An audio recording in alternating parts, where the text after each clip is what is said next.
how does one decipher, Raymond, between what is real and what is AI generated? Because we also have to empower the people to know what is reality and what is AI generated.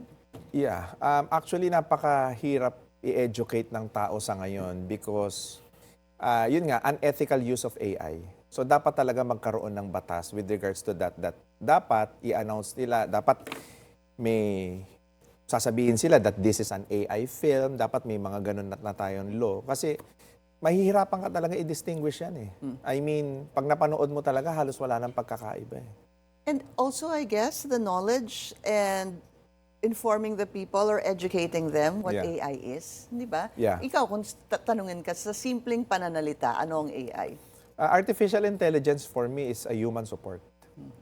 Yun lang yun. Kumbaga, balang araw, lahat ng gagawin natin, magiging support natin is artificial intelligence. Like me, say for example ngayon may itinanong ka sa akin, gusto kong ma-access, matap halimbawa yung utak ng maraming tao. I can just open my ChatGPT and prompt it.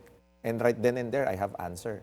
So nakakatakot din ito in terms of our educational system right now. Because of artificial intelligence, na lahat accessible na. So ano pa magiging importance ng educational system natin kung mabilis mo naman palang malalaman lahat at may sagot naman pala lahat. So wala tayong magagawa, we should adapt and we should also evolve together with AI.